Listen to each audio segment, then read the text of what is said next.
얘들아 안녕. 매일 성장하는 한국사 36번 디딤 영상입니다. 자, 오늘은 여러분들 드디어 3단원으로 들어갑니다. 일제 식민지 지배와 민족운동의 전개. 첫 번째, 일제 식민지 지배 정책에 대해서 배울 건데 이걸 알기 전에 먼저 세계적으로는 어떤 흐름이 있었는지를 알 거고요. 그리고 1910년대 일제 통치 방식 이제 동시에 배우도록 하겠습니다. 자, 1번 제1차 세계대전이 일어나다. 2번 일제의 무단 통치가 실시되다. 이렇게 배우도록 할 거예요. 자, 먼저 1번 제1차 세계대전이 일어나다 보도록 하겠습니다. 자, 한국사인데 이렇게 세계사 내용을 배우는 이유는 그냥 간단하게만 당시에 우리가 이렇게 일본의 통치를 받을 때 세계적으로는 어떤 일이 있었는지 알기 위해서입니다. 자, 먼저 첫 번째로 제1차 세계대전 보도록 할게요. 우리 1910년 8월 29일에 일제강점기가 시작이 되잖아.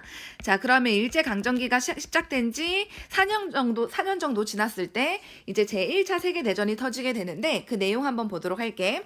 자, 제1차 세계대전이 터진 이유, 그 배경을 보면 먼저 제국주의. 제국주의는 강한 나라가 약한 나라를 식민지로 삼는 그런 정책들이죠. 이런 거 제국주의를 추진하는 강한 나라들이 서로 식민지를 쟁탈하려고 굉장히 쟁탈전을 심하게 벌이고 있는 상황이었고요. 그러니까 국가 간에 서로 강한 나라들끼리 다 사이 좋은 게 아니라 뭔가 서로 편먹거나 사이가 안 좋거나 이런 식으로 이미 뭔가 갈등이 좀 있는 상황이었어. 누가 더 식민지 먹느냐를 가지고.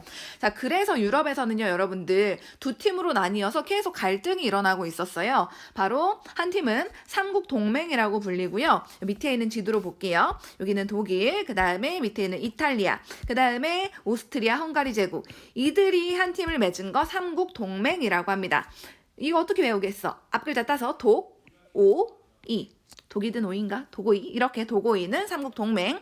이렇게 삼국동맹과 대결했던 상대편은 바로 삼국협상이라고 합니다. 이 협상 같은 경우에는 영국, 그 다음에 러시아, 프랑스 이렇게가 같은 한 팀이었어. 그래서 영프러 같은 경우에는 삼국 협상으로서 삼국 동맹과 이제 서로 대립하고 있는 그런 관계였다라고 여러분들 보시면 될 것 같고요. 자, 그리고 유럽에 여러분들 발칸반도라고 하는 지역이 있습니다. 밑에 있는 지도를 보시면 여러분들 선생님이 한번 따라서 그려볼게요. 이렇게.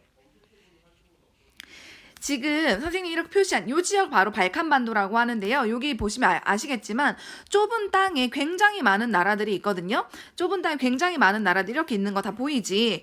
이런 식으로. 그렇기 때문에 서로 요 안은 서로 민족도 다르고 땅도 좁고 하기 때문에 계속 갈등이 있는 그런 상황이었다. 발칸반도에서 군사적인 긴장감. 언제 누구 하나가 먼저 시비 걸면은 바로 전쟁 터질 것 같은 그런 긴장감이 고조되어 있는 상황이었다. 자, 이러한 상황에서 여러분들 1914년에 지금 오스트리아 헝가리 제국과 여기 세르비아 사이에 보면은 얘들아 여기에 요쯤에 보스니아 헤르체고비나라고 하는 나라가 있는데 이 나라의 수도 사라예보라고 하는 곳이 있습니다. 이 사라예보라고 하는 지역에서 사건이 하나 터져요. 바로 사라예보 사건이라고 하는 사건인데 이 사건이 뭐냐면 사라예보에 오스트리아의 황제의 아들이지.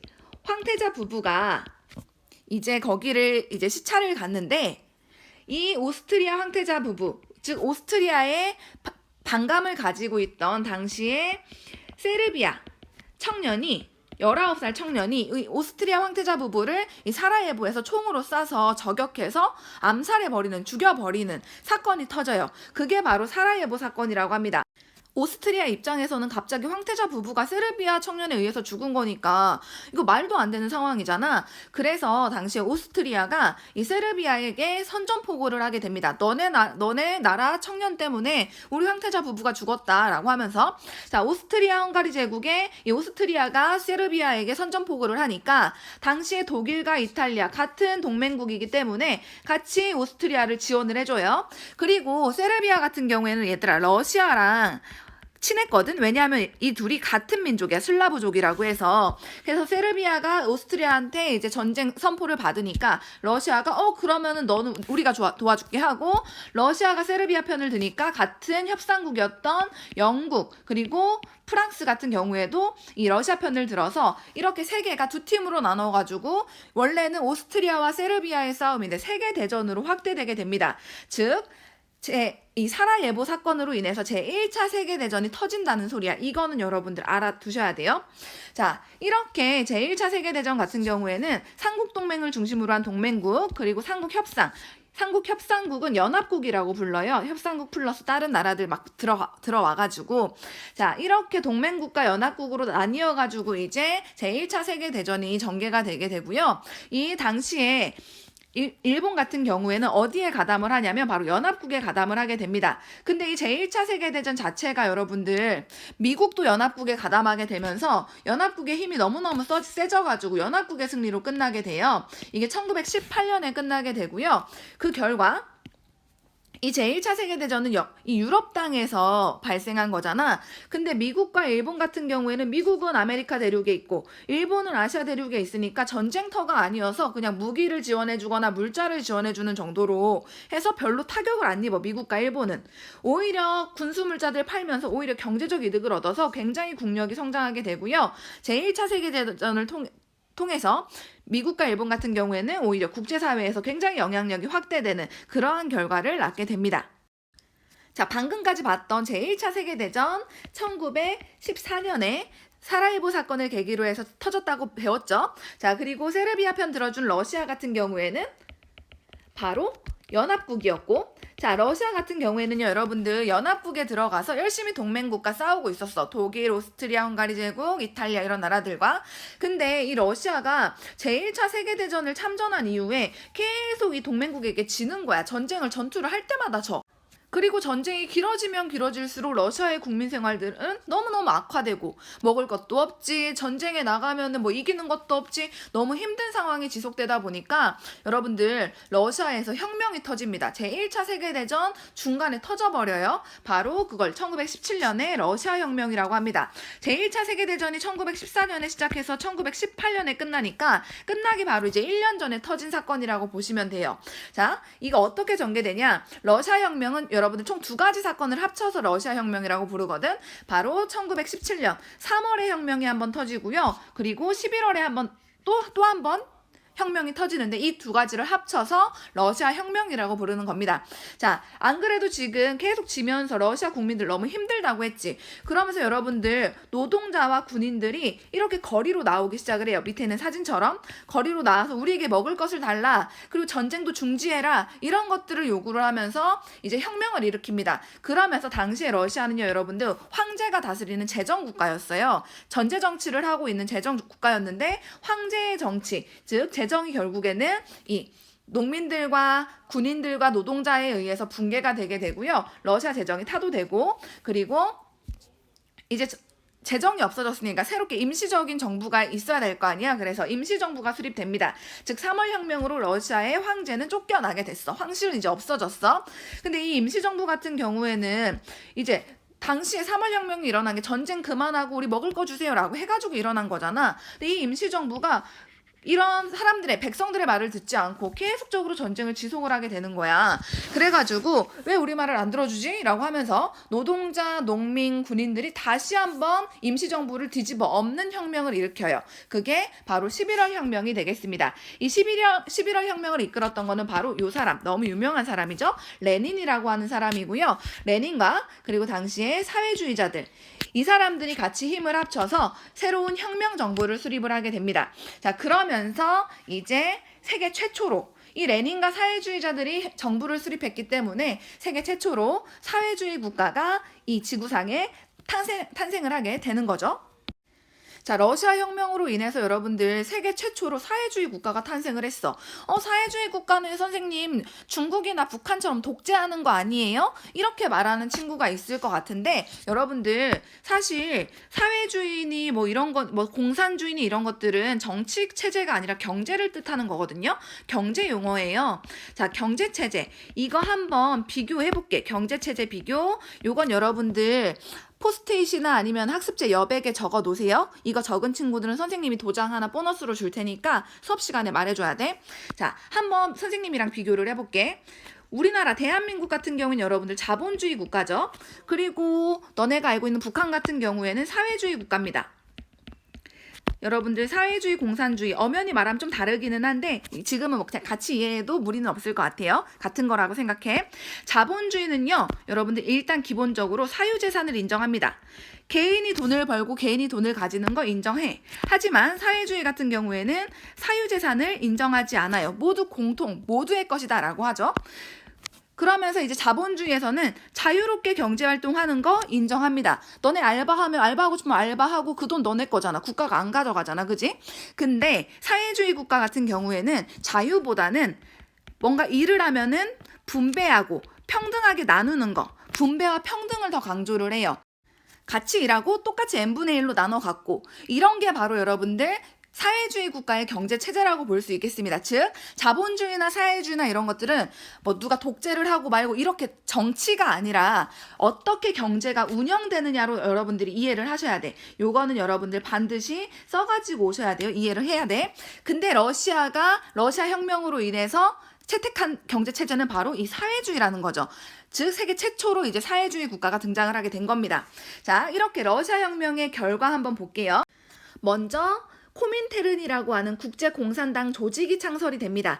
즉 무슨 말이냐면 공산당은 사회주의를 추구하는 그런 정당이라고 보시면 돼요.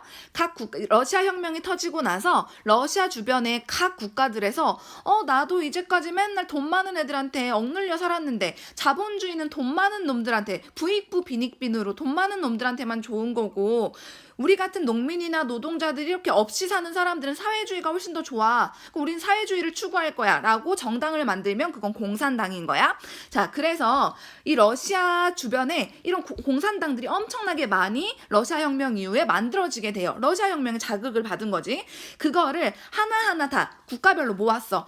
러시아 공산당, 그 다음에 저기 한국에 있는 공산당들, 저기 일본에 있는 공산당, 그리고 저기 옆에 유럽에 있는 공산당들 이렇게 모아가지고 하나의 국제연합 만든 거야. 그런 국제공산당 조직을 바로 코민테른이라고 하고요. 그래서 주기적으로 코민테른 대회도 개최해서 사람들이 전 세계적으로 모여가지고 사회주의 사상에 대해서 같이 전파도 하고 얘기도 하고 이런 자리를 마련하게 됩니다. 밑에 있는 사진을 보시면 이게 바로 코민테른 모인 대회야. 전 세계의 공산당들이 모여가지고 주기적으로 이제 모임을 하는 거죠. 여기 보시면 얘들아 태극기도 있다. 지금 이제 일제강점기거든. 이때는 일제강점기인데 태극기가 있다는 거는 당시 우리의 독립운동가들 중에서도 이렇게 공산당이 있고 이런 코민테른 대회에 참석을 했다라는 소리죠. 이런 코민테른이 창설이 되면서 이제 레닌이 이런 대회에서 어떤 말을 하냐면 각국의 힘든 식민지들 해방운동 하는 거 우리가 지원해주겠다. 독립운동 우리가 지원해주겠다. 라고 하다 보니까 당시에 식민지에 있었던 지식인들이 우리가 사회주의를 따르면 레닌이 여러분들 사회주의 국가 러시아의 우두머리잖아. 그러니까 레닌이 이렇게 지원해준다고 하니까 레닌이 추구하는 저 사회주의 사상 좋은 건가 보다. 우리도 저거 따르면 우리 지원해주겠지? 라고 하면서 당시에 이 식민지 국가들에게 사회주의 사상이 세계적으로 확산이 되고 당시 우리 조선의 독립운동가들도 이때 사회주의 사상을 굉장히 많이 받아들이게 됩니다. 그리고 이제 1917년에 러시아 혁명이 발생한 이후에 이거에 자극받아서 주변의 많은 국가들, 러시아 주변의 국가들이 사회주의를 받아들이고 사회주의를 바탕으로 한 국가를 막 세우기 시작을 하거든요. 그러면서 당시에 러시아 주변에 이제 사회주의를 추구하는 국가들이 하나의 연합을 만들어 이렇게 연합을 형성을 하게 되는데 이거를 어려운 말로 소비에트 사회주의 공화국 연방, 줄여서 소련이라고 합니다. 소련. 여러분 소련이란 말 많이 들어봤죠? 이게 바로 러시아를 포함한 지금 총 15개의 사회주의를 추구하는 국가들의 모임이라고 연합이라고 생각하시면 될 것 같아요. 근데 보통 얘들아 소련의 가장 커다란 주축이 됐던 게 러시아였기 때문에 러시아와 소련을 같이 생각하는 사람들이 있는데 그거는 아니야. 여기 밑에 나와 있는 총 이 15개의 국가를 합쳐서 소련이라고 말을 하는 겁니다.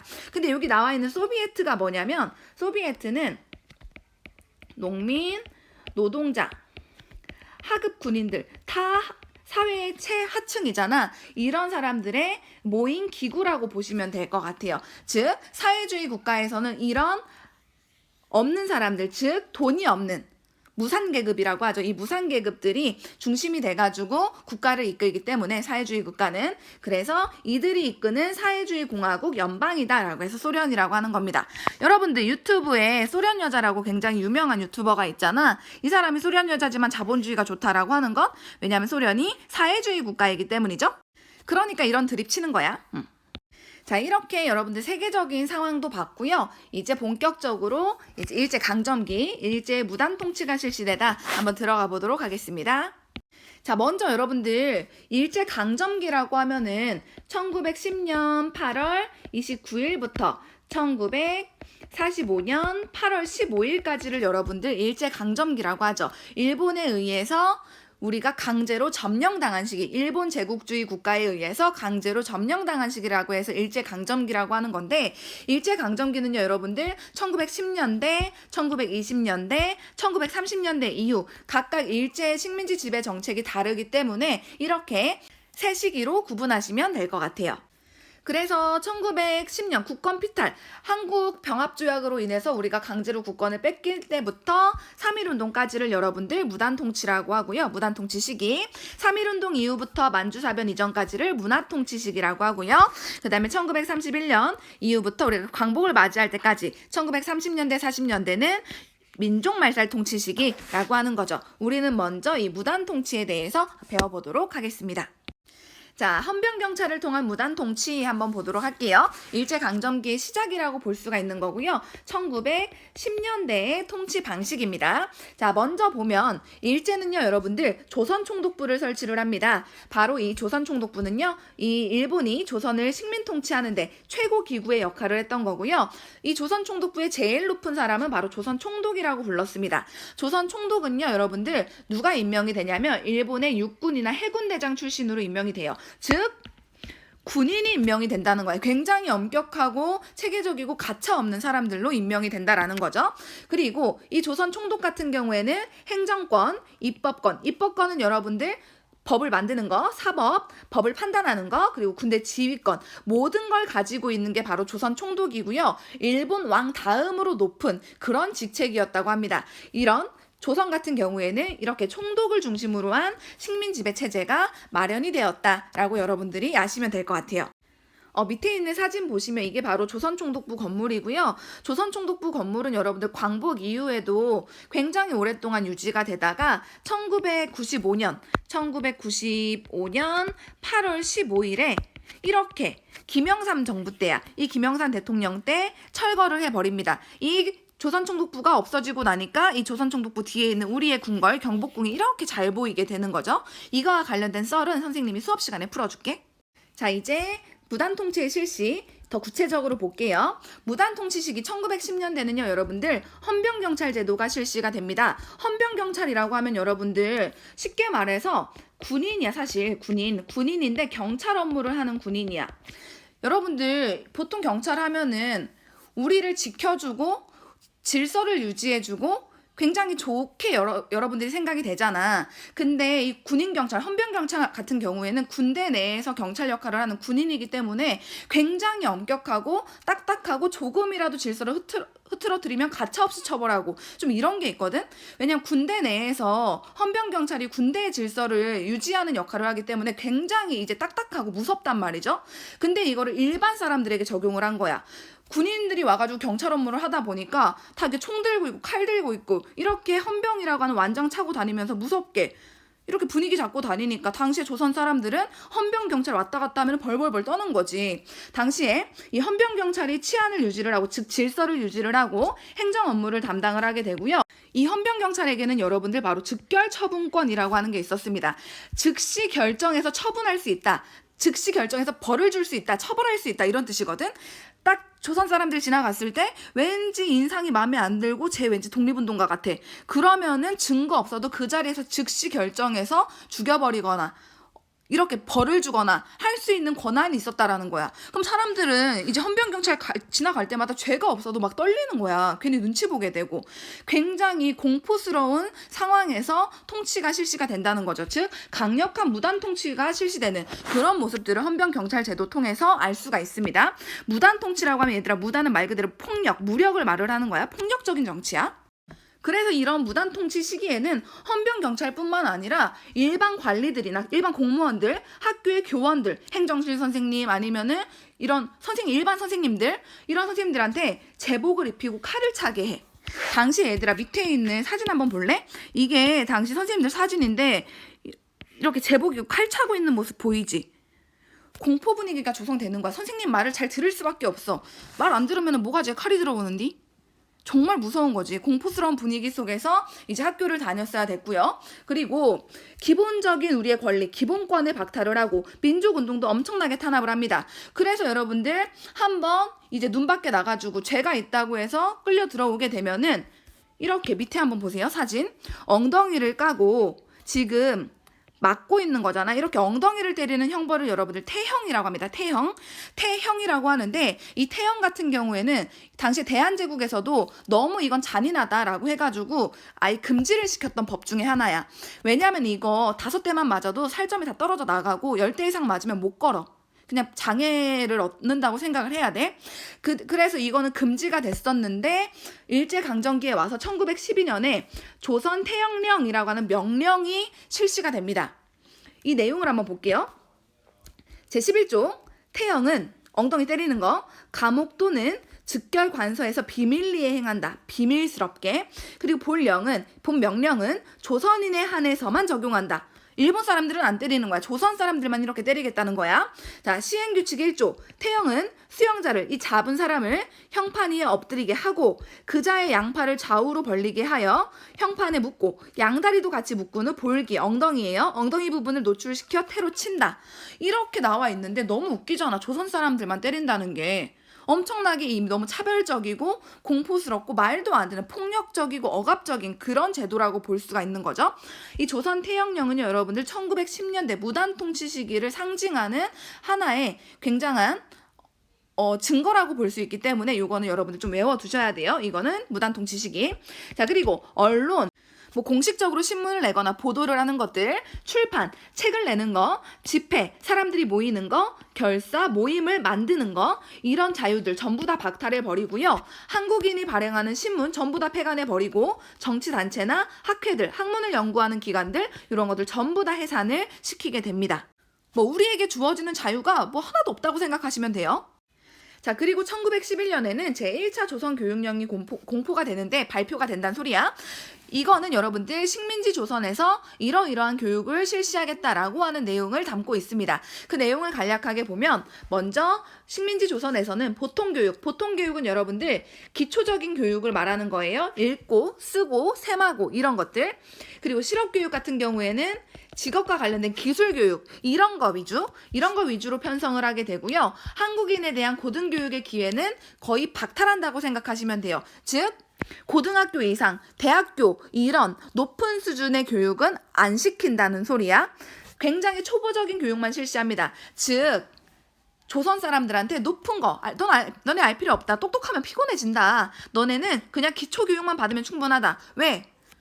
그래도 노동자로 얘네를 부려먹으려면 기본적으로 읽고 쓰고 셈하기는 돼야 될 거 아니야. 그러니까 이런 기본적인 거 말고는 높은 수준의 것들은 전혀 가르치지 않는 이런 모습을 이제 무단통치 시기에 보이게 됩니다. 자, 방금 봤듯이 정치, 사회, 교육적으로 우리를 이제 무단통치 시기에 억압을 했다면 그러면 이 무단통치 시기의 경제 침탈은 어땠는지 이거 너무 중요합니다. 토지조사 사업 한번 보도록 할게요. 이제 일본이 한국을 먹었으니까 한국의 땅들도 합법적으로 다 자기네 걸로 만들고 싶을 거 아니야. 그래서 실시한 사업이라고 보시면 될 것 같아요. 자, 토지조사 사업의 목적, 명분은 즉 겉으로 드러내기에는 제대로 땅을 조사해야지 그 땅 주인이 누군지 알고 거기에서 공정하게 세금을 걷는 거지. 공정하게 지세, 땅에 대한 세금 부담시키려고 그러는 거야. 그리고 그 땅 주인 그 사람 거라고 공정하게 인정해주려고, 소유권 인정해주려고 하는 거야 라고 명분으로 겉으로는 그렇게 말을 해요. 근대적인 토지 소유권 확립하려고 그러는 거야. 그 땅 네 거인 거 소유권 인정해주려고 하는 거야 라고 말은 하지만 실제적으로는 이런 땅들을 본인들 일본의 것으로 만들어서 식민지 지배의 경제적인 기반을 확보하기 위한 목적이었고요. 그리고 한국의 토지를 약탈하기 위한 목적에서 실제적으로 시행이 됩니다. 그래서 그 과정을 보면은 이제 법적으로 사람들에게 공포를 해야 되겠죠. 그래서 토지조사령이 공포가 되면서 본격적으로 토지조사 사업이 실시가 되는데, 이 토지조사 사업 어떻게 실시되는지 토지조사령의 내용을 일부 보겠습니다. 제4조 한번 볼게요. 토지의 소유자는 조선 총독이 정하는 기간 내에 주소, 성명, 명칭 및 소유지, 내가 가지고 있는 땅의 소재, 어디에 있는지, 지목, 어떻게 활용이 되고 있는지, 자번호, 그 땅의 번호는 몇 번인지, 사표, 등급, 지적, 결수, 선생님도 얘들아 이런 거 일일이 잘 몰라. 이런 부동산 용어. 자, 이런 것들을 임시 토지조사국장에게 신고해야 된다. 신고, 별표, 신고해야 된다. 다만 국유지, 국가의 것은 보관하고 있는 관청에서 임시토지조사국장에게 통지해야 된다. 이거 무슨 말이냐면 선생님도 모르겠는 이 어려운 것들을 사람들이 일일이 조사해서 스스로 알아내가지고 신고해야지 그 땅으로, 너네 땅으로 인정해줄게. 신고해야 자기 땅으로 인정해준다는군. 즉 신고주의 방식으로 진행됐던 게 토지조사 사업입니다. 근데 너네 생각을 해봐. 당시에 대부분의 사람들이 교육을 받았겠니? 그렇지 못한 상황이잖아. 근데 어떻게 자기 땅의 주소니 성명이니 명칭이니 뭐 자본음이 뭐야 이건 다. 이런 거 어떻게 아냐고. 그러니까 이런 걸 몰라가지고 신고를 못하는 사람들이 엄청나게 많아. 그리고 신고할 수 있는 기간도 굉장히 짧게 잡아버립니다. 그러다 보니까 사람들이 자기 땅을 눈 뜨고 코 베이듯이 신고를 못해가지고 다 빼앗기는 그런 상황이 오게 됩니다. 굉장히 치사하고 치밀한 방법으로 일본이 우리의 토지를 약탈해 갔다라는 거죠. 자, 이런 토지조사 사업의 결과도 너무너무 중요해요. 그 결과 신고하지 못한 토지, 미처 신고하지 못한 토지나 아니면 국공유지, 국가가 소유하고 있는 토지가 전부 다 조선총독부의 소유로 전부 다 들어가게 됩니다. 그러면서 이 토지가 조선총독부 걸로 들어갔다는 거는 이 토지에 있는 세금, 거기에 부담되어 있는 세금도 전부 다 조선총독부께 됐다는 소리죠. 즉 이런 토지가 전부 다 조선총독부께 되면서 조선총독부의 지세, 땅에 대한 세금 수입이 자연스럽게 증가하게 되는 거죠. 옆에 있는 이 그래프 한번 볼게요. 1910년대까지만 해도 조세는 얘들아 총 세금이라고 보시면 돼. 모든 세금의 종류고 그 중에서 지세, 땅 세금 같은 경우에는 1910년에 토지조사 사업이 시작이 되잖아. 그 다음에 이제 18년까지 진행이 되거든. 갈수록 이런 지세가 이렇게 올라가고 있어. 그지? 이거는 그만큼 조선총독부 소유의 땅이 많아졌다라는 소리겠죠. 그러면서 자연스럽게 거기에 속한 세금도 다 조선총독부께 되는 거니까. 자, 그리고 이 조선총독부가 자기들이 토지를 소유를 하게 되면 그거 전부 다 관리하기 힘들 거 아니야. 그러니까 자신들이 소유한 토지의 대부분을 동양척식 주식회사, 그 토지 약탈하던 그 기관 있죠? 1908년에 세워졌던 그 동양척식 주식회사한테 헐값에 팔아버리거나 아니면 일본 사람들한테 헐값에 팔아버리거나 이렇게 매각을 하게 되면서 이 한국 내에서 일본인 지주, 땅주인, 일본인 지주가 엄청나게 증가를 하게 됩니다. 즉 옆에 있는 그림처럼 값싼 한국 땅을 사서 나도 이제 지주가 되었지. 일본인 지주가 증가한다는 소리야. 자, 그리고 세 번째입니다. 어떻게 잘 알아내가지고 제때에 신고를 했어. 그래서 내 땅을 인정을 받았어. 그러면은 그 지주는 자기의 땅 소유권 인정받았어. 인정받았는데 뭐가 문제가 되냐면 농민의 관습적인 경작권은 부정, 즉 인정이 안 되는 거야. 이게 바로 문제점이지. 이게 무슨 말이냐면 예를 들어볼게. 자, 개똥이라고 하는 애가 땅이 헛버 넓어. 자, 요거를 제때 신고해가지고 인정받았어. 개똥이는 지주야. 이 개똥이는 자기의 땅의 소유권을 인정받았어. 지주의 소유권은. 이 땅 그래 개똥이 네 거야. 근데 이 땅에는 너무 넓어가지고 개똥이가 혼자서 다 농사를 지을 수가 없어서 사람들한테 일부 너네가 농사 짓는 대신에 나한테 얼마 정도는 떼가지고 세금으로 내 라고 해가지고 땅을 빌려줬었다고 쳐봐. 즉 요만큼은 개똥이네가 직접 경작을 해도 요만큼은 소똥이한테 빌려주고 요만큼은 말똥이한테 빌려줬다고 쳐봐. 근데 이런 땅 같은 경우에는 대대로 이제 소똥이네 집에서 계속 여기를 경작을 해오고 말동이도 계속 이렇게 경작을 해오고 이게 소똥이가 주고 그 아들 뭐 소순이 그 다음에 소돌이 얘가 계속 이어받아가지고 대대로 여기를 경작을 했었단 말이야. 이거를 바로 여러분들 관습적인 경작권이라고 해. 관습적 예로부터 습관적으로 해오던 경작권 여기를 경작할 수 있는 권리 이걸 원래 농민들이 인정을 받았었어. 토지조사 사업 이전까지만 해도. 그래서 개똥이가 지주이기는 하지만 소똥이네 집안한테 야 내년부터는 여기 저기 뱀똥이한테 시킬 거야. 이걸 못했다고. 관습적인 경작권을 인정받았어. 대대로 여기를 했던 거를.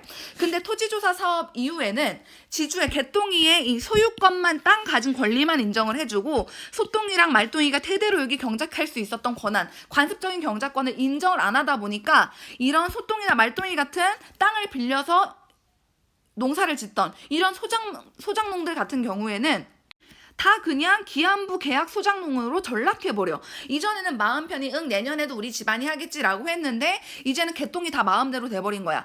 야 너 소똥이 좀 마음에 안 드는데 다음 너 내년에는 하지마. 내년에는 나 뱀똥이 시킬 거야. 내년에 새똥이 시킬 거야. 이렇게 즉 농민들이 대다수의 농민들이 이제는 지주의 눈치를 보면서 올해 2021년에는 우리가 이 땅을 하게 됐는데 2022년에는 어떻게 될지 모르겠네. 왜? 지주가 이제 기한을 정해놨으니까 기한부 계약 가능, 자 계약제 소작농으로 바뀌게 되는 거야. 그래서 한국 농민들 더 힘들어지는 거지. 내년에는 소작을 얻을 수 있을까? 계속 지주 눈치 봐야 되는데 이제 대부분 지주는 또 일본인이고 내년에도 소작 얻으려면 저 지주 말 잘 들어야 되는데 세금도 훨씬 더 많이 내야 되는데 너무 힘들어지는 거야. 그러니까 이런 농민들이 결국에는 이렇게 경작할 수 있는 경작권이 없어지다 보니까 그냥 숲으로 들어가가지고 숲에 있는 뭐 잡초 같은 거 불태워가지고 거기서 농사짓는 화전민이라고 한다고 했지. 화전민이 되거나 아니면 더 이상 조선 땅에는 희망이 없다라고 하면서 중국의 만주나 러시아의 연해주 여기로 이주를 하게 되거나 이렇게 농민들이 몰락해가지고 삶이 바뀌는 이런 식의 결과를 초래하게 된다는 거죠. 자 그리고 토지뿐만 아니라 일제의 산업 통제도 한번 보도록 할게요. 자 여러분들 1910년에 이거 너무 중요해. 자주 나온다잉. 회사령이 공포가 됩니다. 회사령은 뭐냐면 자 밑에 있는 요 주황색깔 표를 볼게요. 제1조 회사의 설립은 조선 총독의 허가를 받아야 된다. 허락을 맡아야 돼. 자 회사가 본 법령 및 이에 의거하여 내리는 명령과 허가 조건을 위반하거나 또는 공공질서와 선량한 풍속을 위반하는 행위를 할 때 조선 총독은 사업의 정지, 금지, 지점의 폐쇄 또는 회사에 해산을 명할 수 있다. 즉 뭔가 사회적으로 맞지 않는 걸 하거나 뭐 위반을 하거나 하면은 조선 총독이 야 너네 회사 문 닫어 할 수가 있다고. 즉 조선 총독의 허가제로서 운영이 됩니다. 모든 것들은 회사의 설립도 그렇고 해산하고 이런 것들도 전부 다 조선 총독이 가지고 있고요. 이건 자연스럽게 한국 사람들 기업 설립하는 거 억제시키려고 그러는 거죠. 한국 사람들이 회사를 세우고 싶어도 조선 총독의 허가가 있어야 되니까 무조건 이제 내가 회사를 운영하고 싶어도 그게 안 된다는 소리죠.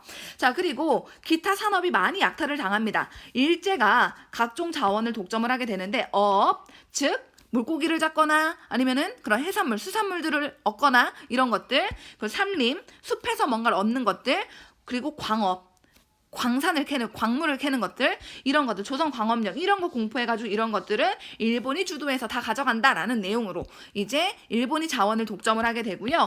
철도나 도로를 건설하거나 아니면 항구를 만들거나 이런 항만 시설들이라고 하죠. 이런 것들을 확충을 해가지고 이것들 다 자기들이 입맛에 자기들이 경제를 침탈하기에 알맞게 약탈을 하면서 본인들 입맛대로 조선을 전부 다 하나하나 바꿔 나가게 됩니다. 완전히 정말 너무 비참한 식민지로 전락한 우리의 모습을 이제 알 수가 있는 거죠. 이거 1910년대 무단 통치 시기에 전부 다 있었던 것들이에요. 이런 것들은 구분을 해가지고 여러분들이 알아두셔야 돼. 자, 오늘 좀 내용이 길었는데 내용이 어려우니까 꼼꼼하게 공부하셔야 돼요. 여기까지 하도록 할게요.